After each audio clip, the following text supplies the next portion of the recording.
कभी कभी क्या होता है कि ये पूछा जा सकता है कि जैसे सिद्ध कीजिए कि √2 एक अपरिमेय संख्या है, सिद्ध करो, या फिर √3 या फिर √5 या √7। ठीक है, इन सब का जो प्रोसेस था एक ही था, बस थोड़ी सी संख्याएं इधर उधर करनी थी। अब यहाँ पे जो नेक्स्ट सवाल हमें दे रखा है इसमें आप देख लीजिए कि 6 + √2 एक अपरिमेय संख्या है।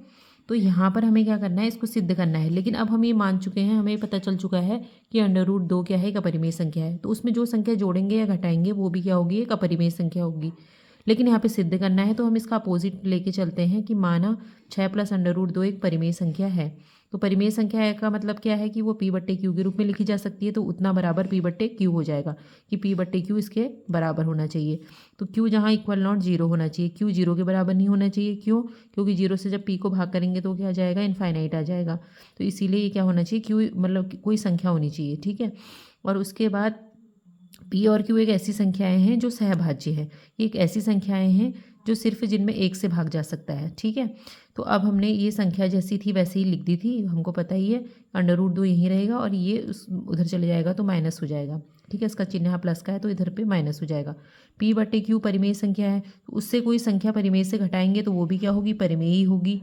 ठीक है, अब परिमेय बराबर अपरिमेय आ रहा है तो ये कंडीशन यहाँ पे क्या कर रही है, हमारे जो हमने माना है उसको, उसका विरोध कर रही है कि ये अगर अपरिमेय है तो इसको भी अपरिमेय होना चाहिए।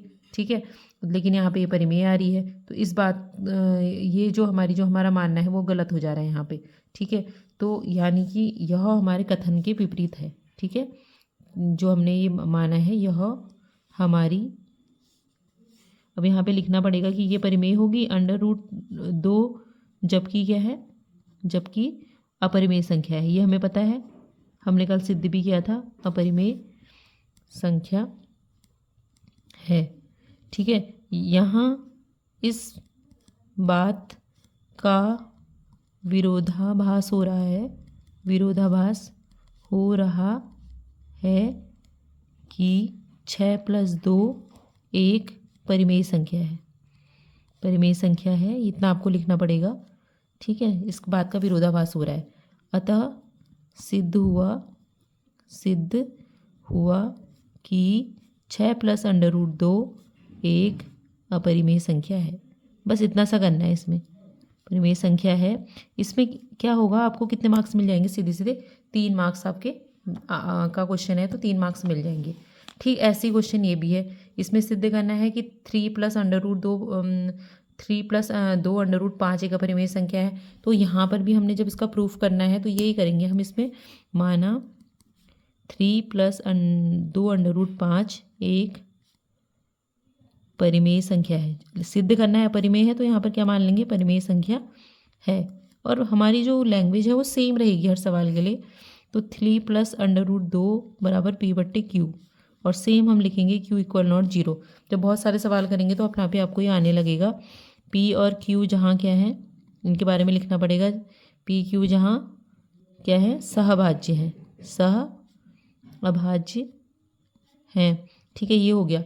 अब यहाँ पे 3 + 2 √2 अगर P/Q के बराबर है तो यहाँ पे क्या हो जाएगा, इसको तो यहीं रहने दीजिएगा आप। P/Q यहाँ होगा, यहाँ पे कितना आ जाएगा, 3 आ जाएगा। 3 उधर चले जाएगा तो माइनस का होगा। अब इसके साथ 2 लगा हुआ है तो इसको भी हम ऐसे ही करेंगे, P/Q -3, और ये 1/2 नीचे ले लेंगे, इसको नीचे ले लेंगे। अब यहाँ पे भी वही कंडीशन आ गई कि P/Q जब परिमेय है तब क्या होगा कि जितना भी ये पूरा है हमारा इक्वेशन जो बन रही है, ये जो भी है ये भी क्या होगी, परिमेय है, परिमेय है। जबकि आपको पता है √2 जो है क्या है, वो अपरिमेय है। ठीक है, और यहाँ पे =0 लगा दो आप, अब क्योंकि आपको पता चल गया, और पहले वाले में भी ऐसे ही कर देना।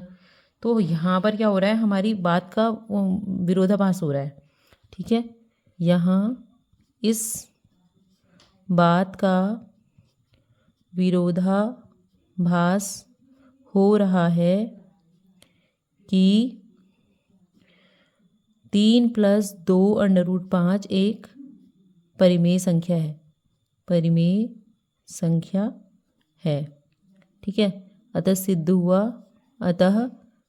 हुआ कि 3 + 2 √5 एक अपरिमेय संख्या है, अपरिमेय संख्या है।